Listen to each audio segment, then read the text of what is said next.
Hey everyone, and welcome back to my channel. There's been a whole bunch of new people joining us, which is so great. I hope you're enjoying my videos. I've been having a lot of fun making them. And at the time that you're seeing this video, I am actually using all of the information I've taught you, and I am going on vacation. So when you're watching this, I am currently on vacation, and hopefully I'll be back soon.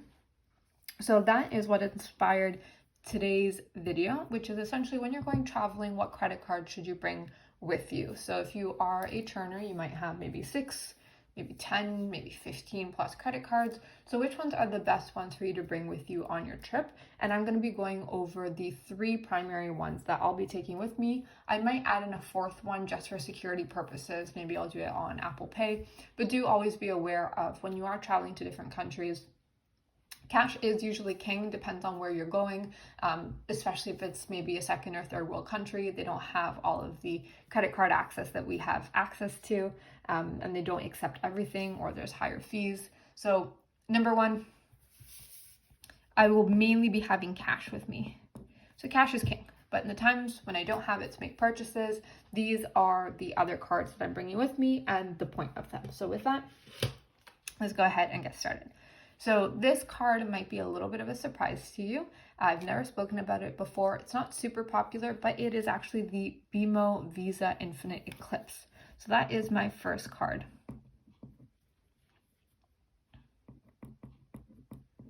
And the reason why is because I booked my flight via Aeroplan points, and then I paid about $100 in taxes.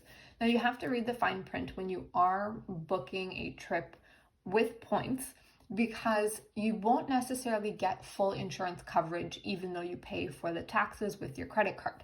So for example, some companies, I believe Scotia, you do need at least 75% of the value of the trip booked onto the card. If it's less than that, then you won't have any coverage whatsoever. Some of them, it's the full value of the trip. Other ones, it's half, maybe it's 75%. You'll have to read all of the personal information in regards to that. With BMO, it's if any part of the trip is booked onto the card, you will get full insurance. So with me, I paid about $110 in taxes. I paid that on this card, so now I'm covered. So I'm going to take it with me in the case of flight cancellation, flight delay, any type of issue, hopefully nothing medical or hopefully nothing, but that's what insurance is there for, is if things go wrong, I do have support. So that's the reason I'm going to take this card with me. I'm actually not a fan of this card and how it works. I really have only kept it for just over a year, and the reason why is because I booked this trip on it. So after I am done with this trip, I'll probably close down this card or look into other card options to transfer to. So that is the first card. So really it is for insurance purposes. So always double check the fine print. So we have that, which is number 1. My second card I'm taking with me is an Aeroplan Visa Infinite Privilege. So the Aeroplan VIP. So my flight is via Air Canada and Aeroplan. So the benefits of this one, I don't actually need to take the card with me, but I will just in case.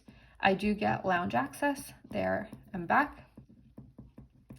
I can have a nice glass of wine, cappuccino, something like that before I leave, which is just really nice. So I have lounge access. I have priority boarding.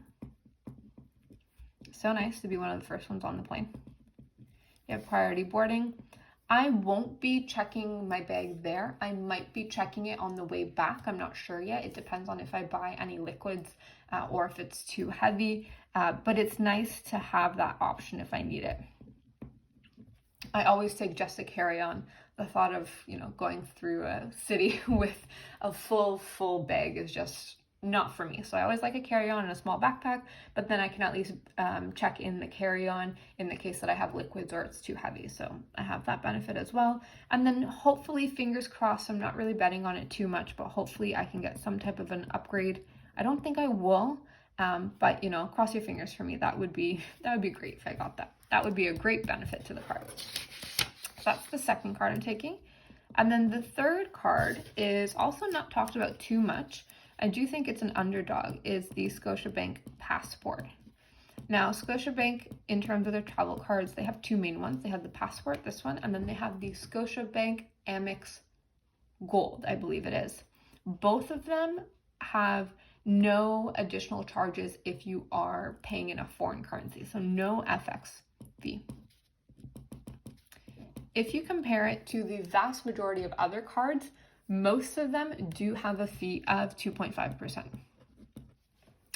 which is quite high. It adds up, right? Why pay that fee if you don't have to? So I'm going to be doing the vast majority of my, pretty much everything that I'm not paying for in cash, I'm paying for with this card. Now, another great benefit of this is that there are multipliers. I believe, I'll have to double check this, but I believe that the multipliers are for groceries and restaurants, if I'm not mistaken. And those multipliers are still valid even though I'm in a foreign country. So sometimes you do have it that if you have a card that has multipliers, but you go to another country and there's a foreign exchange, they will just give you 1 point per dollar. But I've heard that with the passport, you will actually get the multipliers even though it's in a foreign currency. So that's a nice plus. And then another great benefit is that I still haven't hit the minimum spend in order to get the welcome bonus. So I'm going to be using my expenditures while I'm on this trip to hit the minimum spend so that hopefully I can get the bonus. And then once I get that bonus, depending on how I look at the card and how I use it, my statement, I think I might use that bonus to help pay off the trip. So I'm going to be doing a little bit of a, what would you call it? A circular kind of situation where I use the card to get the welcome bonus, and then I use the welcome bonus to pay off the card. And then once the card is paid off, I'm kind of square, hopefully. So I've already used this a little bit because I've pre-booked some museums as well. And yeah, so it's been a great one. So this is really the main one I'll be using while I'm actually in France or during my trip, but these ones are for additional safekeeping purposes. So that is my logic when it comes to the card. What I'll also add in with the Scotiabank is that they currently have a rule, I've heard it's not enforced, is that their current rule is you can't get the welcome bonus for a card if you've received it within the last 2 years. I've heard anecdotes of people saying that that's not true. So what you can do is that you can open up this card, get the welcome bonus, and then depending on how comfortable you are, maybe 6 months or a year later, you open up the other Amex card with Scotiabank, you get the points there, and you can actually merge the points together because they're both Scene+. So you can also get like one big lump sum that you can use together. That's something that I'm actually debating as well.